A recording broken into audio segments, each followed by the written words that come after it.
Thank you, Sunita, also for consideration in terms of time.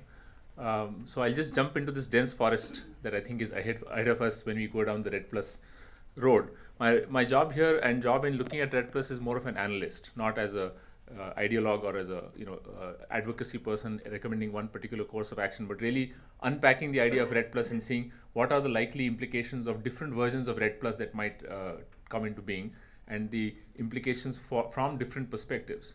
So let me very quickly summarize, which I think Mr. Kapoor kind of jumped the question of why are we even attracted to Red Plus in the first place? Why are we even interested in the Red Plus in the first place? And there are three points that the Indian government has put forward. The first is that it would be a just reward for India's forest conservation efforts that provide a certain positive externality to the globe. Second, Red Plus will generate large economic benefits, and the estimates are of the order of $3 billion US over 3 decades.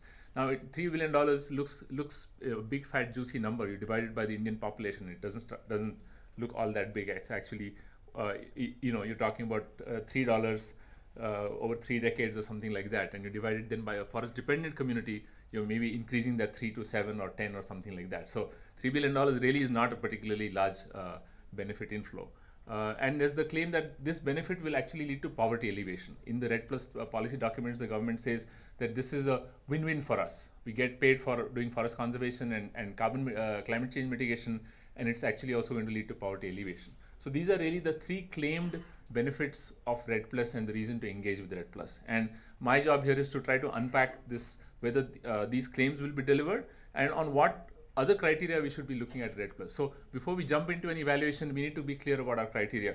Obviously, the first criterion should be climate effectiveness. What can it actually contribute to mitigating climate change? What is the level of fairness of the deal, that is both at the international level and the national level?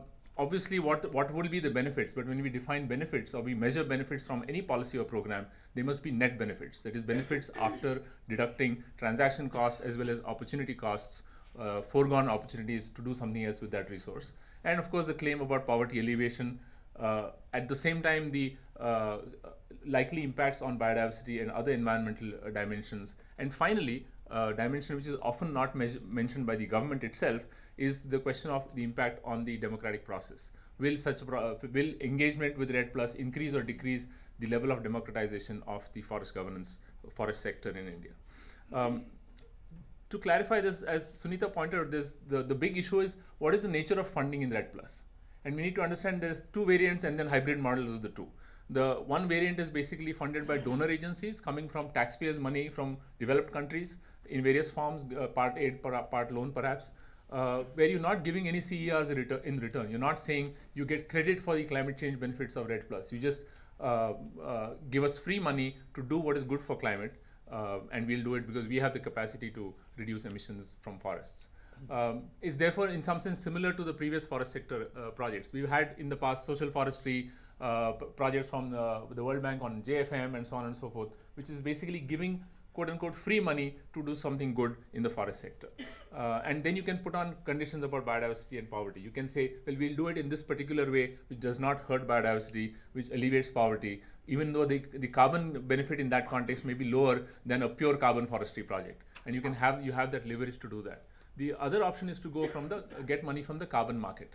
And in this case, you have to give up something. You have to give them some emission rights that you otherwise hold. Otherwise, they're not going to pay you that money. And that means those emission rights get deducted from your national cap, and then hence they're not free. And it's a strictly market transaction, which means it's hard to impose other conditionalities. You can't be sitting in a market selling one product and saying, no, but we will not take your money. If you want a pure product, we'll only give you a product plus some biodiversity and poverty alleviation. Only then we'll take your money. That kind of a transaction is much harder to carry out. And the question is, which will prevail? And from all the analysis that I have read on Red Plus, it's very clear that the free version will only work at the pilot stage. There's just not enough money. I mean, as it is, we heard in the morning that the developed countries are reneging on their prior commitments about aid for adaptation or mitigation measures in other sectors. And clearly, there's no money coming in, big money coming into the Red Plus in terms of taxpayer money or free aid money coming into this sector. So the free version will only be for piloting and capacity building, and the carbon market is going to provide the biggest chunk of the $30 billion or whatever estimates that we are hearing sort of tossed around. So that's where the real money is going to come from.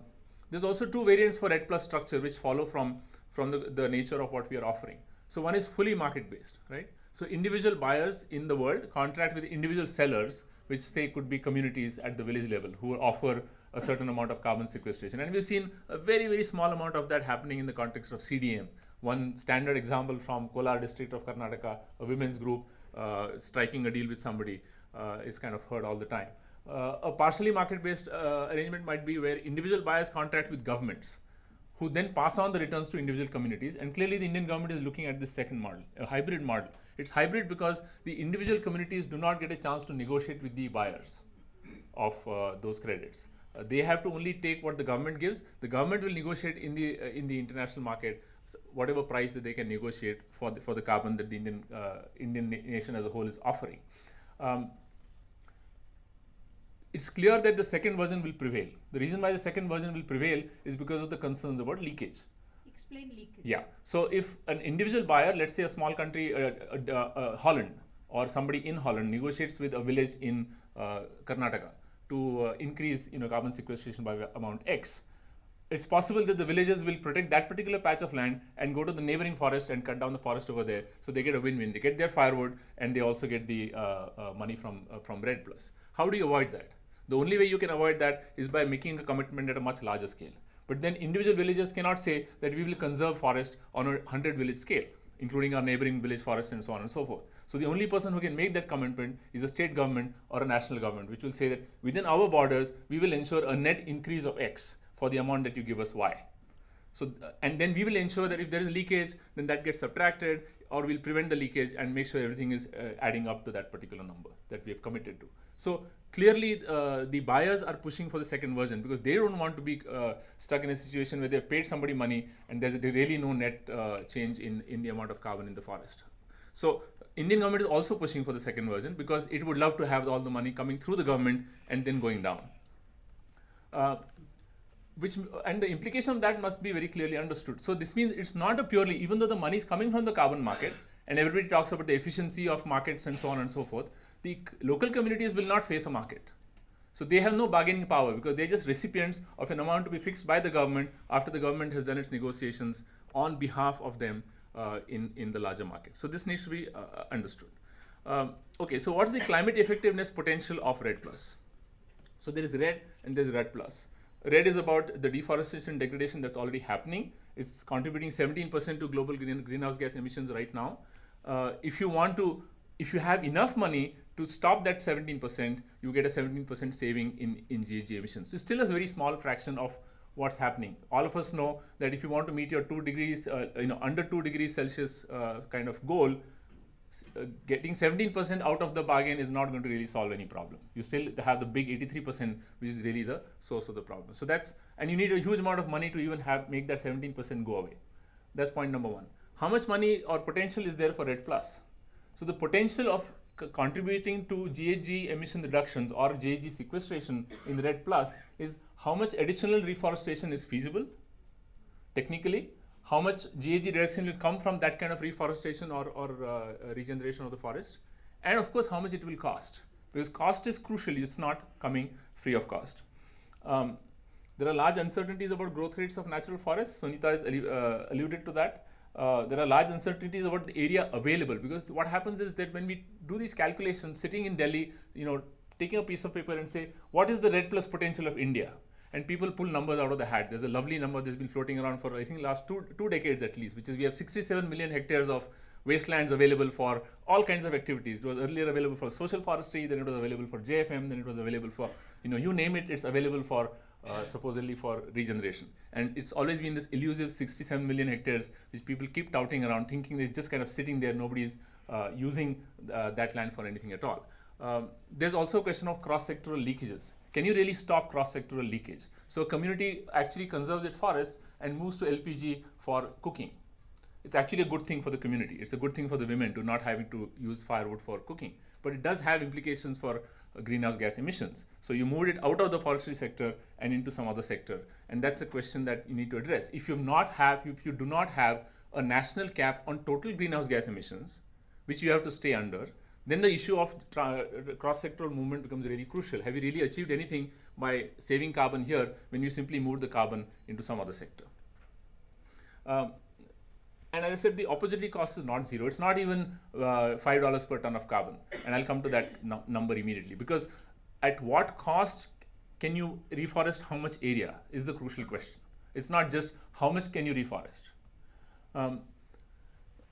What are the poverty alleviation requirements? So even if you have a certain amount of inflow of money, what are the requirements that it will actually lead to poverty alleviation? Obviously, gross returns have to be high. The opportunity cost must be low. Transaction cost must be low. More importantly, returns must go to the local communities. They cannot be sitting with the government, and I was glad to hear that the ministry is talking about 100% throughput. I'm not sure how that's going to happen, who's going to pay for the transaction monitoring verification kind of costs. Maybe they're hoping that the donors will pay that cost and the market will pay the throughput. But returns must go preferentially into the hands of the poor within local communities. And this we need to all understand. I think all of us do understand that local communities are not homogeneous. They're highly heterogeneous by and large. And therefore, there is a strong chance of elite capture, as there is a well-documented record in different previous programs where when money comes in, who really captures the bulk of that gain. So what are the likely gross returns? Let's just talk about gross returns before we talk about the subtractions from that.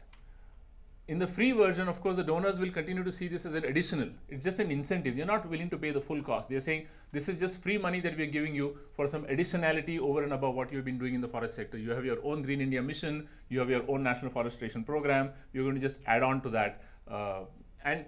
If you look at what the donors have typically invested per hectare, I'm pulling out this number of 15,000 rupees per hectare. It's actually from the watershed development programs that the World Bank has funded. In the forestry sector, the per hectare investment has actually been much lower. And it's a one-time investment. The most important thing to remember, this is a one-time investment. So if you bring a particular 1 hectare of forest under REDD Plus using free money, you get this money once. You're not going to get it every year. So that's something important to keep in mind. What's the carbon market likely to give you? So the first thing to remember that it does not exist. So the carbon market is the direct outcome of a global treaty.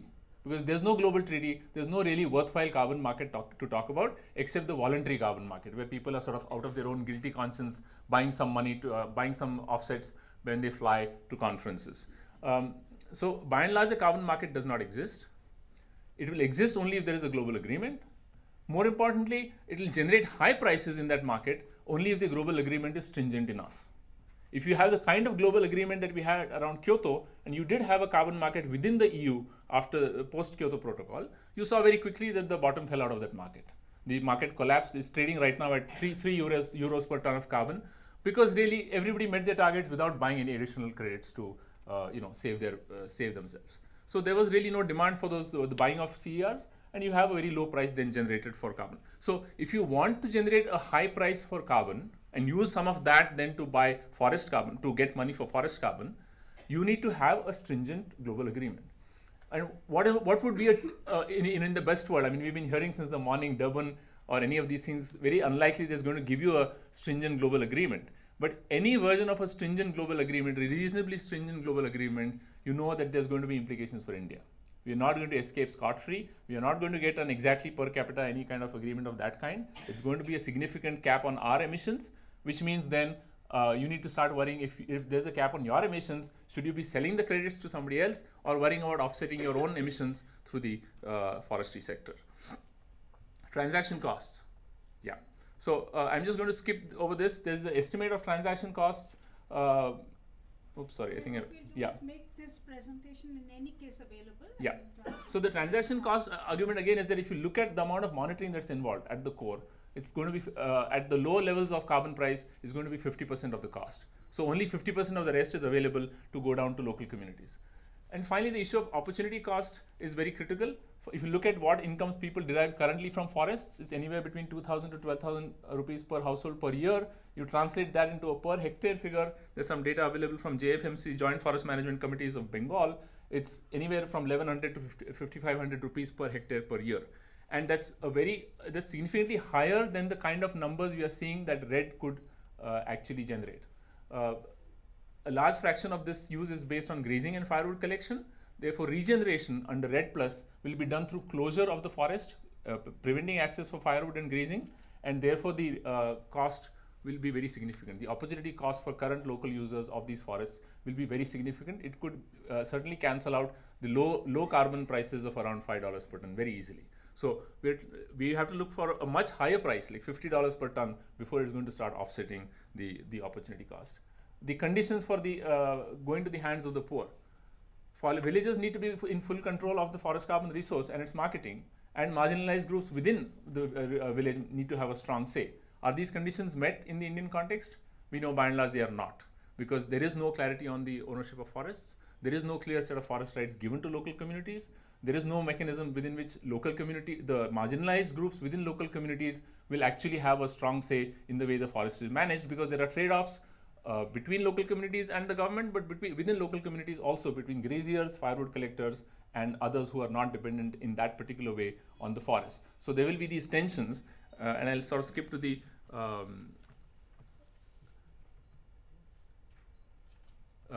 point about, I've already said that there is no democratic governance right now. So we're going to have, in short, a market-based process which does not exist. So we don't know what the numbers are going to come out, and you need an assignment of carbon rights before the market will come into existence. For the market to work properly in a poverty-reducing manner, the conditions do not exist, because A, there are no property rights that have been given to the poor on the forests.